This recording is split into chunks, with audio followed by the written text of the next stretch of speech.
Hi Gemini, it's Gregory Scott here to do your astrology forecast for July 2015. Thank you for joining me. It's a real pleasure to be with you today. I'm going to give you a really in-depth look at what your astrology is doing and how that's going to impact you. So I'll have a look at the planets, the luminaries, what kind of relationships they form with each other, how that's going to affect your day-to-day life. And I'm not going to use tarot cards. I think I'm just going to really get into the astrology because there's so much there and really just give you a forecast in terms of that. Okay, so I'm going to get started straight away. You start July with a real bang, okay, because you've got a T-square in your chart. And a T-square is a constellation that forms with certain aspects. An opposition in two squares, and it represents a problem that you have a solution to. The problem is between your desire to work really hard and to use money as a way of feeling safe and to really find new ways of working just to make money rather than actually caring about what it is you're doing. And the answer to solving that problem is to look at what you really love, how you can help other people and how you can add value to other people's lives. So rather than just working or starting new projects for the sake of earning more cash, think about how you can improve the lives of other people. You'll find something that you actually care about and you will make that extra money that you want. So change your approach on that a little bit. Also on the 1st, your ascendant is in a square relationship, so 90 degrees apart with your midheaven. And that stays in that relationship between the 1st of July until the 30th of July. Okay? The ascendant is what you really like, and that's in Virgo at the moment in your 4th house. So you're very discerning, you're very much, this is good, this is bad, I like this, I don't like this, very black and white. And your midheaven is in your 1st in Gemini. And what that means is that you're very much about communication. Both of these are ruled by Mercury, by the way, and Mercury sits next to that. So you feel like you have all the answers, you're right, you are speaking that in your work, you want to speak your truth and make it work, and you feel like you have the ability to communicate that very well. You see yourself as a very good communicator. So you're really full of your own truth here. You don't doubt yourself, you think you have all the answers, and you want to communicate them. And that's with you for the whole of July, okay? So you're going to think you're right. And my experience has been that when I really feel that, it's usually when I'm in a situation where a lot of other people are in my ear and telling me stuff, and I get that inner voice that's saying, hang on a minute, you know you're right here. And usually in my experiences, when I've gone with that inner voice of, I'm right, I'm going to do it my way, I tend to be right. You know, there has been the odd exception, but when that message is so strong and so loud, it's there for a reason, and it means that the way you see things and the way you understand things and the way you communicate things is actually right. So really stick to your guns, Gemini, and really speak your truth and do things the way you want them done. I think that's important, and disregard the naysayers. Mercury sextiles Uranus from the 30th of June until the 4th of July, and a sextile is 60 degree aspect. Mercury is your ruler, it's in your sign in Gemini, and it connects with Uranus. So it's about being honest about what your hopes and dreams are and how you want to be with other people and communicating with them in a truthful way. I think you have some really pioneering unique ideas, and I think you're comfortable communicating those. And I think that even extends into your working life, or that you can take these unique pioneering ideas and make them your working life. It can be anything. If you figured out a way to whiten teeth inexpensively, and everyone else says no, that will ruin your teeth, but you know it works, then speak that. It's your unique idea. Go for it. Make that you know, create a website about it, whatever. But it's that kind of thing. It's like something that is really unique to you, that you discover, and that's quirky and different and not the norm, and probably other people, if they heard it, would laugh at it or snigger or frown or whatever. But it's worth doing something with that at the beginning of July. The full moon happens on the 2nd, and that's in Capricorn. And that's a blossoming in terms of your working life. There's rebirth in terms of what you're doing in a working aspect. So it could be that you change your job, it's that significant. It could be that you alter your job role, it could be that you alter your perspective to the way you work, it could be that you alter your relationships with the people you work with. But there's a definite shift in terms of your interaction with other people, because it becomes more meaningful as a result of you being true to yourself. Saturn squares Venus from the 3rd of July until the 15th of August. So a month and a half. Saturn is structure, is solidity, and it often puts things under a microscope.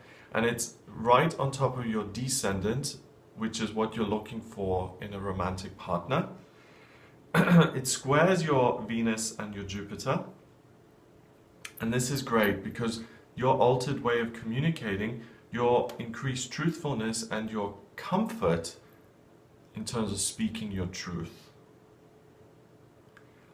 alters what you attract in terms of your romantic life, and it means that the people who come into your life are more compatible.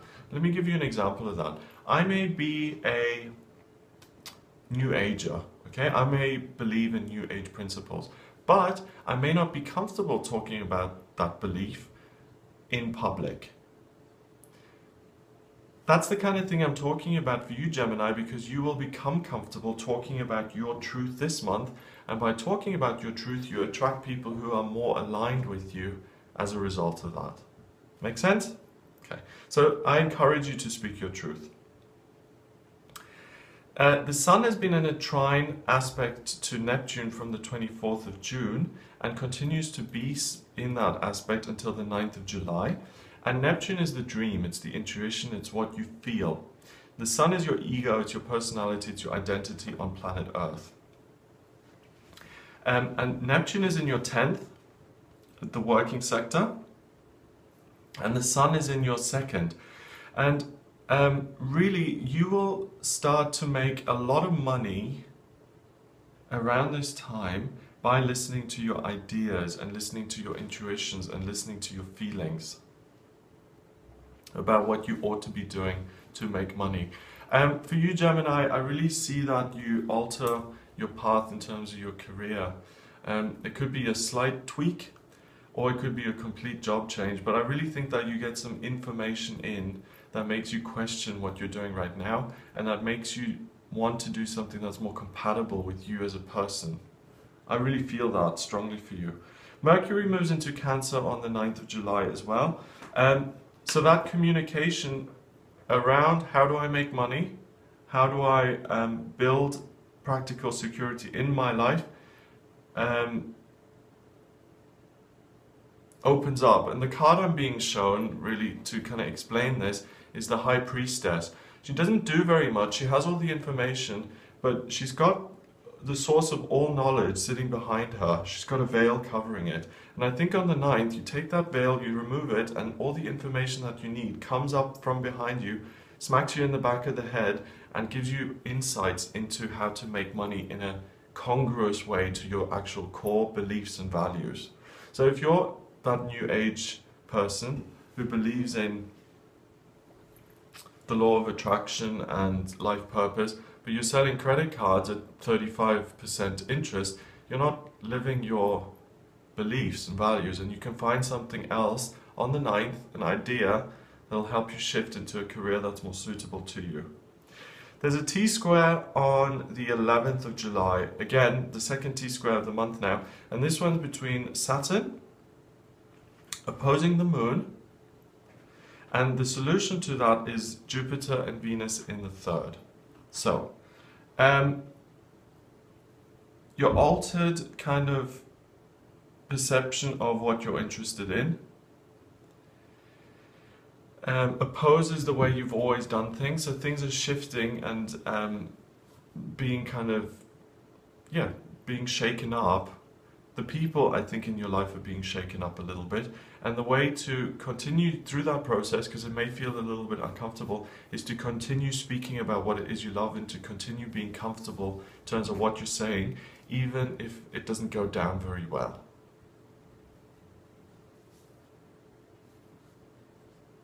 So it's a shift, you know. So if I've been a mother for 40 years and my children have always expected me to do everything for them, I actually knew when I was a kid, my tennis instructor, he was, I think he was a man in his late 30s, and he lived with his mother, and his mother used to shave his strawberries for him because he didn't like the little hairs on the strawberries, and his mother was like in her 50s, okay? So he had a perception, I assume, that his mother played a certain role in his life, that he could ask her to do whatever he wanted and she would do that. If that mother then turned around and said, hey, I'm going to now be a circus performer, and she completely changed her identity overnight, the son probably wouldn't be that happy because he's come to expect that his mother shaves his strawberries for him, okay? And if she's off doing something else, he doesn't get that. So you're going through something similar. You're changing the way you are. Some people may not react very well to that, and some people may not be happy. But the guidance is to stick to your intuition, to keep with this new identity, and to let those people who can't take it move out of your life, and to attract the new people who are actually into that new identity come into your life. Important. Mars conjuncts the Sun, and it's been doing that for the whole of June, and it finishes that conjunction on the 12th of July. Mars is the warrior planet, what I want, what I will not compromise on. And when that connects with your Sun, it really makes you very forceful. That conjunction now ends on the 12th, and you become a little bit more laid back and easy. Not easy. You become more chilled out, you become more relaxed, okay? You could become easy, but I mean, that's not what I mean. What I mean is you become a little less forceful, you become a little less driven to get your own way all the time. So that's good. The other thing that's been in opposition for a long time, since the 27th of June until the 14th of July, is Pluto versus the Sun, okay? And this has been about that question of, what am I doing for work right now, and what could I be doing? That question kind of settles down now as well, because I think you found the answer to that by the 14th of July. Venus conjuncts Jupiter, and it does that for a long time. It does that from the 17th of June through until the 13th of August, so almost 2 months, okay? And this is really nice because Jupiter is good luck, good fortune. Venus is love and what you care about. And both of those are in your 3rd house of communication. And this just touches on what I've said already. It's that love and that ability to grow in terms of what it is you communicate, who you are as a person, how you come across, and really how you let other people see you, you know, what you show them. And that's really lucky for you, and I think that will bring in people who are more aligned with what you really like. You know, if I am a conservative, if I'm a Tory, in this country they call the people who vote for the Conservative Party Tories, but I go out there and I constantly talk about how liberal I am, people aren't going to get to know the real me, are they? And people get to know the real you this month because you actually share the real you, and that's good. Bring the wall down, it will bring more real people into your life and people you can really connect with. At this time as well, there's a strong opposition between doing what I want to do for work rather than just, going through the motions. I think you stop going through the motions around this time of the month, and I think you refuse to be inauthentic in your life. And Gemini, for you, you are someone who is flexible, someone who's adaptable. You don't mind being superficial at times. You don't mind sometimes taking on different personas. And I don't even think you mind that Sometimes you can have to express opinions which aren't necessarily your own. I think you're not naive that way. I think you're very grown up. But this month, I think it's really important for you to become truthful to yourself. And I think that will be a new experience for you at times, to have that strong of a reaction of, I've got to be me here. The new moon occurs on the 16th of July. That's in your second house of finance again, in Cancer. So how is this new career going to pan out? Think about this on the 16th, because you'll get some really good ideas of how to practically make that happen in the real world. Uranus starts to square Mars from the 16th of July through until the 2nd of August. And a square is when two planets are 90 degrees apart, and it causes real friction and tension between them.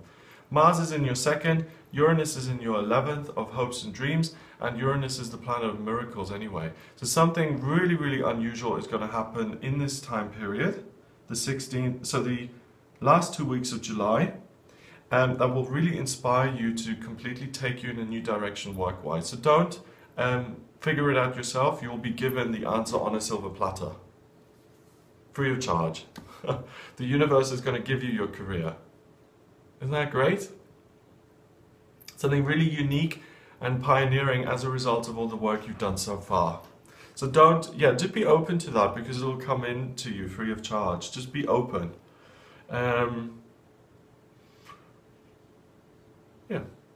Some people struggle to hear those kind of messages because they're taking drugs, which brings your antennas. You know, we all have antennas where we sense things, where we feel things. Some people are in denial about certain things, so they have walls up which means they can't often get messages. So try and be as open and receptive as possible without forcing things to be the way you want them. Meditation is great for that. Venus goes into Virgo on the 19th. And that's very good. You apply a real sense of discernment, and you just decide about what it is you love, and you become a little bit harsher about your affections in your family life. So I don't think you're going to accept things the way you have in the past. Okay, so that's not particularly fantastic. Let's say your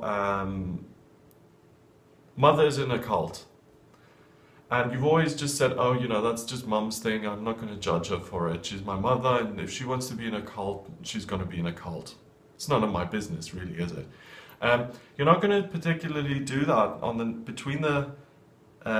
the 19th onwards, because Venus in Virgo is kind of like, I'm going to become nitpicky about what I love. And I love my mother, but I don't like the fact that she's in a cult, and I might tell her about it.